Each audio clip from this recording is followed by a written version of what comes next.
The Earth, Gaia, Terra, Tellus, the world, the globe, and Sol 3.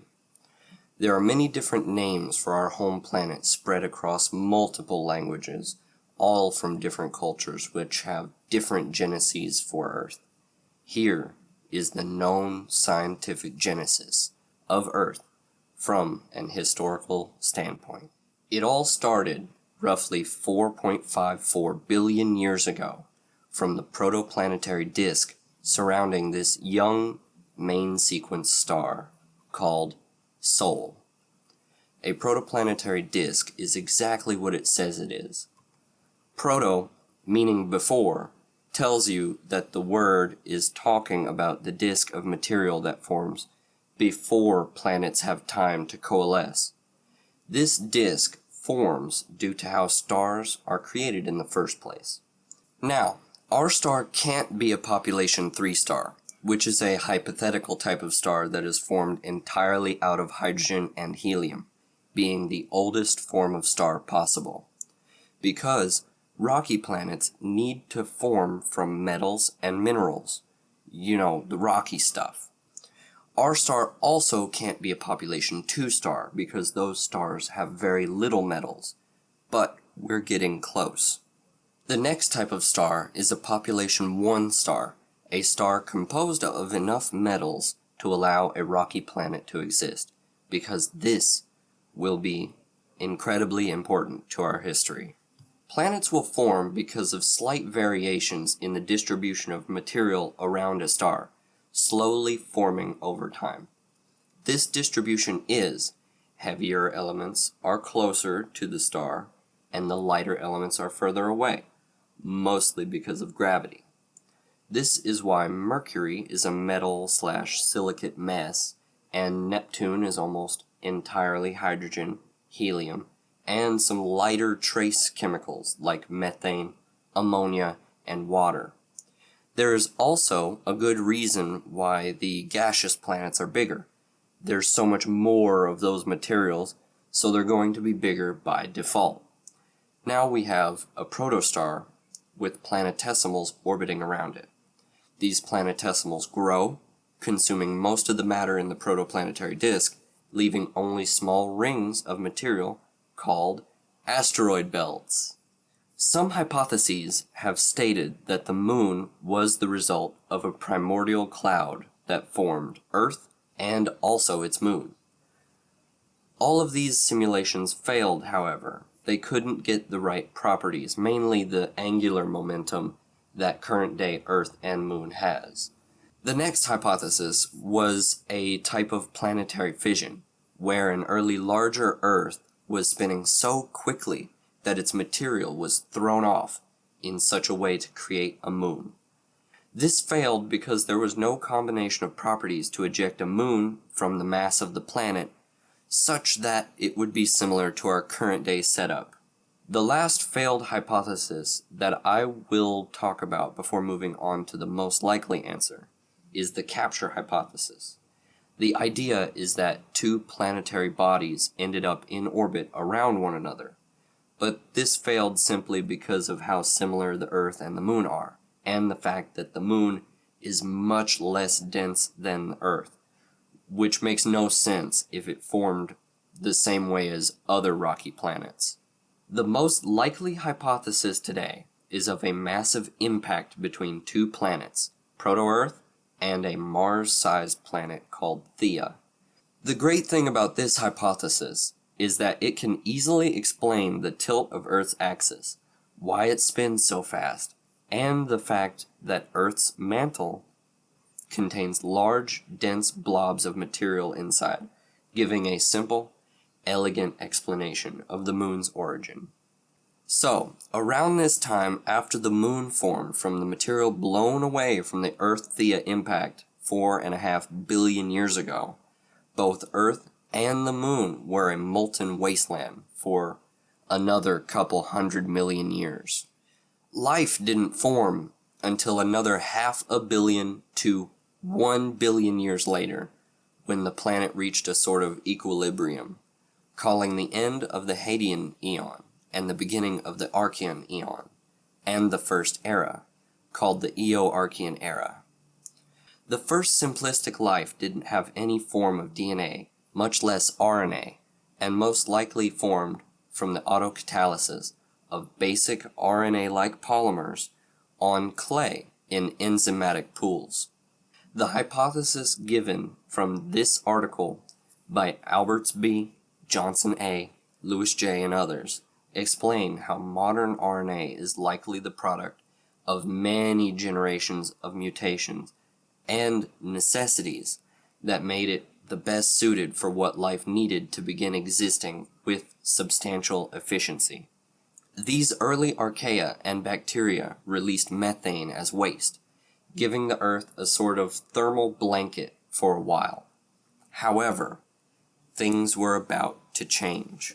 Roughly 500 million years after abiogenesis, and after the development of DNA, photosynthesis became possible within a certain type of gram-negative bacteria, called a cyanobacteria, which became an extremely diverse form of bacteria that we still see today, albeit in a more complex form. Bad news, Earth froze over because certain cyanobacteria, which technically became the first multicellular organisms within a few 100 million years, depleted the methane blanket because they produced oxygen as waste, which reacted to it. Good news, it helped to stop a rampant greenhouse gas effect, allowing for the next leg of our journey to modern Earth without creating another Venus. The Great Oxygenation Event and the Huronian Glaciation Event has brought an end to the Archean, bringing on the beginning of the Proterozoic Aeon. This freeze event would mark the end of the Archean Aeon, as Earth became oxygenated due to these massive blooms of cyanobacteria surrounding the planet's oceans. Now begins an important step in the development of life on Earth, the eukaryote. This is the predecessor to all multicellular, animal, plant, and fungal life on Earth, and was created when a stray protomitochondria was captured by a large Asgard archaea, and not consumed. There are eukaryotes that don't contain mitochondria, but all that do live as parasites and are single-celled organisms. Predator versus prey pretty much has always been the case with organisms requiring organic material to survive, occurring about 2 billion years ago, causing a massive shift in Earth's life dynamic. Plants diverged from animals when a similar capture event occurred with ancient cyanobacteria and an ancient eukaryotic cell, creating the first plant as long as 900 million years ago, becoming the first algae. Animals diverged from fungi not long after plants diverged, setting our current kingdoms in stone: Animalia, Plantae, fungi, bacteria, and archaea. The evolution of viruses is quite convoluted and foggy, so for now I'll leave that for another video. So we'll continue our story, mostly focusing on Animalia. The Proterozoic Aeon comes to an end with another snowball Earth event, called the Sturtian Glaciation. This freeze lasted over 100 million years and was the longest period where the majority of Earth's surface was frozen.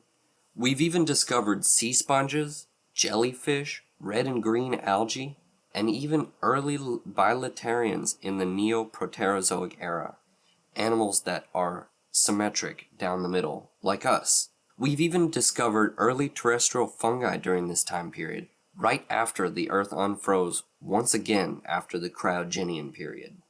The formation of the supercontinent Rodinia proved to be the end of the Proterozoic Aeon and the beginning of the Paleozoic Aeon, with the Cambrian explosion, seeing perhaps the most drastic change in Earth's history. By this moment, roughly 500 million years ago, a very important chemical development had occurred in Earth's oceans and atmosphere, and the first truly complex multicellular organisms developed. Bygone were the days of simple jellyfish, sponges, and sea grasses.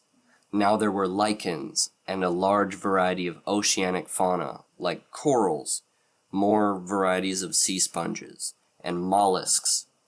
Things developed rapidly, and eventually we had terrestrial plants, insects, and even early tetrapods that developed an air-breathing lung in the middle to late Dinovian period. The Carboniferous period saw a massive increase in the size of insects and the amount of animals becoming terrestrial, often getting the nickname the Age of Amphibians. Now the Earth was crowded with vast arrays of conifers, ferns, tetrapods, which would go on to become all modern terrestrial vertebrates, brachiopods, mushrooms, bacteria, and viruses. But it all had to slow down. This next event was likely caused by the massive eruptions that created the Emission traps, which spread over 500,000 square kilometers of land. The Permian extinction, the largest and most detrimental catastrophic event in Earth's history, wiped out roughly 80% of all marine life, and the later eruptions of the Siberian traps claimed 70% of all terrestrial vertebrates. In total, just over 90% of all species on Earth were eradicated during this slow battle of attrition that took roughly 15 million years to slow down. There were many other additional issues that the volcanic activity caused, such as ozone depletion, oceanic acidification, oxygen depletion, and relatively high concentrations of hydrogen sulfide in the atmosphere, which suffocated large calcium-boned creatures. Hydrogen sulfide is the stuff that makes eggs smell bad and is quite toxic at relatively low concentrations. This will mark the end of the massive insects ruling the surface and mark the uprising for the other predominant and everyone's favorite land creature, the dinosaur. We have entered the Triassic, the first period of the Mesozoic era. Many synapsids died out, while others adapted to become the more specialized therapsids, eventually becoming the first mammals in the late Cretaceous that evolved during the Permian extinction. They were quite prepared for the Triassic. Pangea rules the world, dinosaurs roam, and flighted reptiles fill the sky. This is without a doubt the time when reptiles were king. Archosaurs, the predecessor to all reptiles and birds, evolved at this point, and in the late Triassic, mammalia forms evolved from their predecessor, the therapsid, the cynodont, and eventually the prosostrodon, before evolving into a mammalia form in the late Cretaceous, which is just a few steps away from us. The dinosaurs evolved from the reptiles at the time. Some became crocodilians, some became the first pterosaurs, and the first feathered reptiles appeared. The Jurassic began with Pangea's dissolution and another mass extinction event caused by more acid in the oceans and a lack of oceanic oxygen, which paved the way for dinosaurs to flourish, while the early shrew-like cynodons and later the prosostrodons in the early to late Cretaceous were forced to hide from their large reptilian predators. Of course, the large dinos aren't here with us today, and we've understood for quite some time that it was most likely caused by the chain of events following the Chelyabinsk impact event 66 million years ago. The asteroid left a crater 200 kilometers wide and 1 kilometer deep, just off the coast of the Yucatan Peninsula, causing around 75% of marine and terrestrial life to become extinct. The era of the dinosaur has come to an end, and the Cenozoic has to wait a short while for the Earth to recuperate.